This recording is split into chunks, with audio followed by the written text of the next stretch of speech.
Hello कॉमर्शियंस, स्वागत है आप सभी का कॉमर्स वाणी में। एक बार फिर से हम तैयार हैं आपके बीच लेकर कॉन्ट्रैक्ट कोस्टिंग। कॉन्ट्रैक्ट कोस्टिंग आपकी उन संस्थाओं के लिए यूजफुल है जिनके यहाँ पर किसी एक कार्य को ठेके के माध्यम से पूरा किया जाता है, कॉन्ट्रैक्ट लेकर पूरा किया जाता है। Specially building construction, road construction, इनके अंदर इस अकाउंटिंग का यूज होता है। कॉन्ट्रैक्ट कोस्टिंग जो है वो कॉन्ट्रैक्टर फॉलो करता है और वह देखना चाहता है कि उसने एक कॉन्ट्रैक्ट लिया था, उस कॉन्ट्रैक्ट में उसको कितना तो प्रॉफिट हुआ, कितना लॉस हुआ, उसके लिए वह कॉन्ट्रैक्ट कोस्टिंग को फॉलो करता है।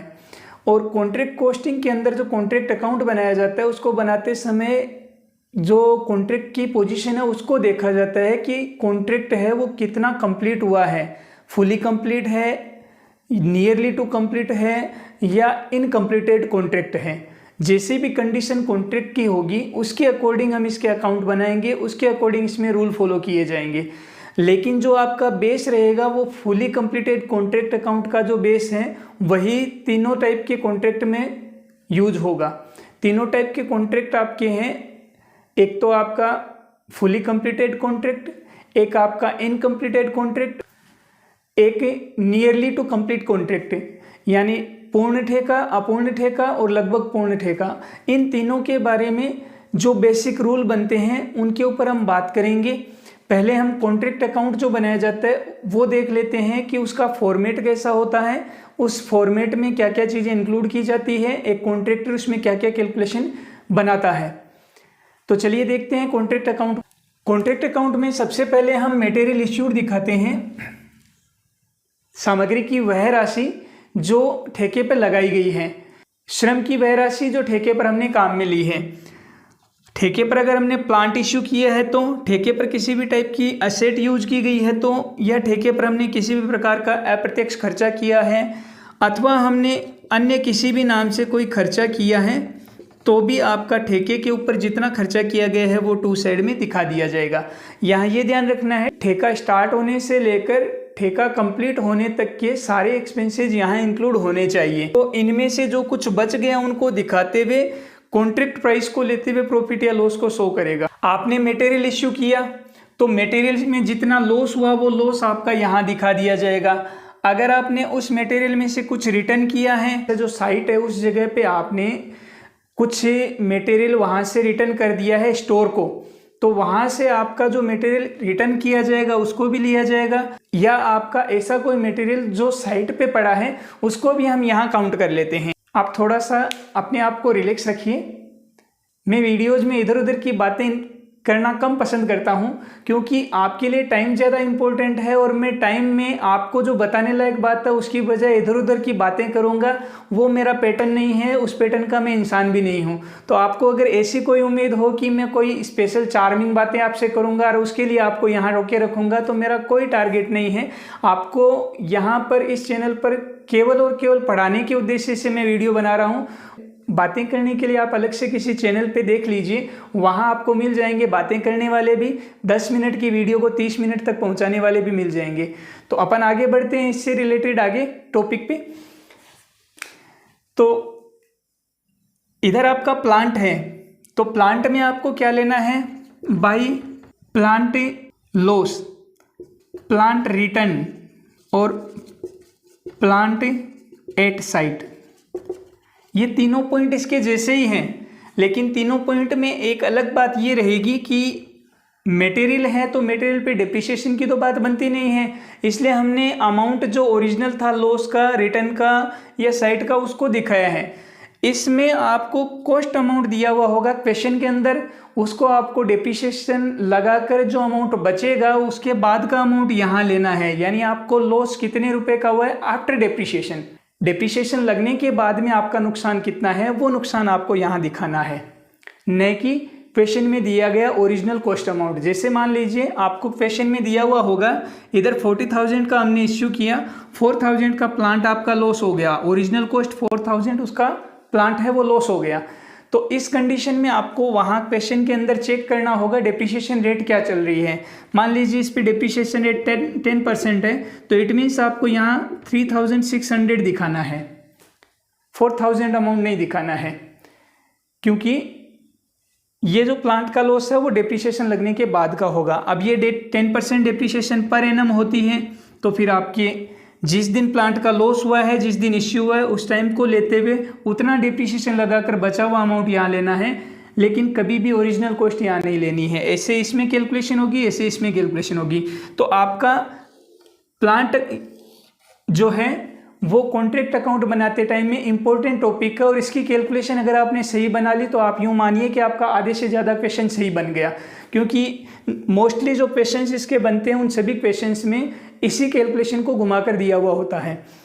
अब इससे आगे बढ़ते हैं, तो अगर आपका पूर्ण ठेका है तो यहाँ नाम आ जाएगा कॉन्ट्रैक्ट प्राइस। कॉन्ट्रैक्ट प्राइस वो राशि है जिसके ऊपर कॉन्ट्रैक्टर ने कॉन्ट्रैक्टी से ठेका लिया है, और दिखाने के बाद में जो डिफरेंस अमाउंट बचेगा, अगर उसको प्रॉफिट हुआ है तो वो टू साइड में P&L लिख देगा, अगर उसको लॉस हुआ है लॉस इधर आ जाएगा, वो P&L अकाउंट में अपना प्रॉफिट या लॉस ट्रांसफर कर देगा, और कंप्लीट कॉन्ट्रैक्ट का जो कॉन्ट्रैक्ट अकाउंट है वो बन जाएगा। अगर आपका इनकम्प्लीट कॉन्ट्रैक्ट होता है, मान लीजिए अपूर्ण ठेका है, तो अपूर्ण ठेके में क्या होगा?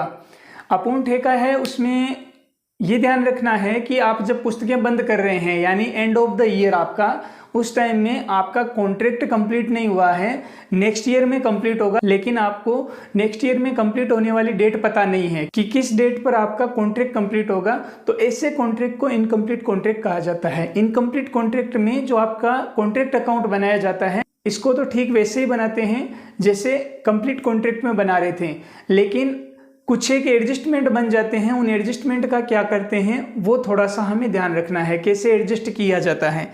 जब आपका इनकम्प्लीट कॉन्ट्रैक्ट होगा तो यहाँ तक की कैलकुलेशंस में कोई फर्क नहीं पड़ेगा,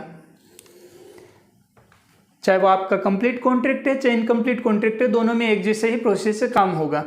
लेकिन आपको इसके बाद वाली प्रोसेस में ध्यान रखना है कि ये जो आपने कॉन्ट्रैक्ट प्राइस दिखाया, ये जो P&L का ट्रांसफर किया, उसको थोड़ा सा आपको ध्यान में रखना होगा।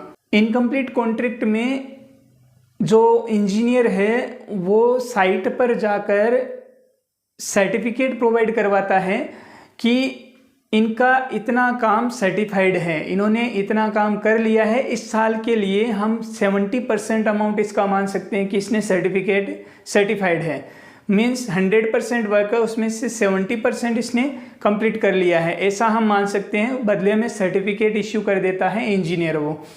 लेकिन इंजीनियर के जाने के बाद और क्लोजिंग डेट तक कुछ अमाउंट और होता है जो सर्टिफाइड में इंक्लूड नहीं होता है, क्योंकि इंजीनियर एग्जैक्ट डेट पे जाए, क्लोजिंग डेट पे ये ज़रूरी नहीं है। 8 दिन, 10 दिन, 1 महीने का गैप भी हो सकता है। तो उस दौरान कॉन्ट्रैक्ट पे कोई ना कोई काम तो हुआ होगा ना, उस काम की जो कॉस्ट होती है उसको हम अनसर्टिफाइड कॉस्ट कहते हैं। वो अनसर्टिफाइड कॉस्ट और सर्टिफाइड वर्क की कॉस्ट, इन दोनों को इंक्लूड करते हुए हम ये देखते हैं कि हमारे कॉन्ट्रैक्ट पे अब तक हमारी कितनी कमाई हो गई, या एक तरह से हमने ठेके पर कितना काम कर दिया, जिससे कि हम अपने 1 साल के कॉन्ट्रैक्ट अमाउंट को कवर कर सकें और उस कॉन्ट्रैक्ट अमाउंट से हम प्रॉफिट या लॉस 1 साल के लिए निकाल सकें। नेक्स्ट ईयर उस प्रॉफिट या लॉस में से जितना पार्ट हमारा वर्क इन प्रोग्रेस चल रहा था उतना पार्ट तो हम नेक्स्ट ईयर में कॉस्ट में इंक्लूड कर देंगे, और जितना पार्ट हमने पिछले साल P&L में ले लिया था वो अपनी पिछले साल की बैलेंस शीट में इंक्लूड रह जाएगा। तो यहाँ आपको एक प्रॉफिट निकालना होता है जिसको हम नोशनल प्रॉफिट के नाम से जानते हैं, काल्पनिक लाभ के नाम से। नोशनल प्रॉफिट जो ज्ञात होता है उस प्रॉफिट के हम 2 हिस्से करते हैं। एक प्रॉफिट WIP में चला जाता है, वर्क इन प्रोग्रेस अकाउंट में, work in progress reserve account में चला जाता है, और एक प्रॉफिट आपका P&L अकाउंट में चला जाता है। P&L में जाने के लिए रूल बना हुआ है कि कितना प्रतिशत वो P&L में भेजना है और कितना प्रतिशत आपका WIP रिजर्व में भेजना है। जब हम ये काम कर चुके होते हैं तो इनकम्प्लीट कॉन्ट्रैक्ट में बाई WIP अकाउंट के नाम से हम सर्टिफाइड और अनसर्टिफाइड अमाउंट दिखाते हैं जो आपके क्वेश्चन में दिए हुए होते हैं, या इसकी कैलकुलेशन कभी हमें करनी पड़ सकती है। तो हमारे पास डिफरेंस अमाउंट आ जाता है नोशनल प्रॉफिट। ज़रूरी नहीं है कि हर बार नोशनल प्रॉफिट ही आए, अगर आपका नोशनल लॉस आ गया है तो इधर लिखा जाएगा, लेकिन नोशनल लॉस कभी भी अलग से कैलकुलेशन नहीं किया जाएगा, बल्कि लॉस होगा वो सीधा P&L अकाउंट को ही ट्रांसफ़र किया जाएगा। अगर हमारे क्वेश्चन में नोशनल प्रॉफिट आ जाता है, नोशनल प्रॉफिट जब आ जाता है तो उस नोशनल प्रॉफिट को दो भागों में बांटा जाता है। एक तो P&L अकाउंट में जाएगा और एक आपका WIP रिजर्व अकाउंट में जाएगा। ये जो नोशनल प्रॉफिट आया, उस नोशनल प्रॉफिट को हमने दूसरे भाग में ट्रांसफ़र कर दिया। एक तरह से कॉन्ट्रैक्ट अकाउंट के दो भाग बनेंगे। पहले भाग से नोशनल प्रॉफिट ज्ञात होगा, उसे हमने बाई साइड में ट्रांसफ़र किया और इस प्रॉफिट के अमाउंट को हम दो हिस्सों में बांटेंगे। ये जो दो हिस्सों में बांटेंगे उसका रूल क्या है वो हमें ध्यान में रखना है। रूल अलग अलग बनेंगे। तो इसमें रूल क्या है, जो नोशनल प्रॉफिट में से दो हिस्से हम बनाते हैं P&L में भेजने के लिए। तो P&L में राशि भेजने के नियम, प्रमाणित कार्य ठेका मूल्य के 25% से कम हो तो फिर हम P&L अकाउंट में अमाउंट भेजेंगे 0।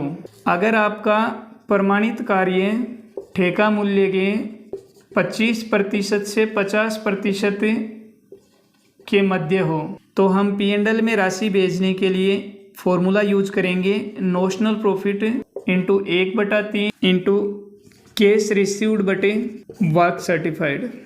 और अगर यही आपका प्रमाणित कार्य 50% या अधिक हो तो हम P&L अकाउंट में राशि भेजने के लिए फॉर्मूला यूज करेंगे नोशनल प्रॉफिट। अगर आपका ये जो सर्टिफाइड अमाउंट है वो कुल ठेका मूल्य के 25% से कम हो तो P&L में कोई राशि नहीं भेजी जाएगी, बल्कि आपका पूरा नोशनल प्रॉफिट WIP रिजर्व में चला जाएगा।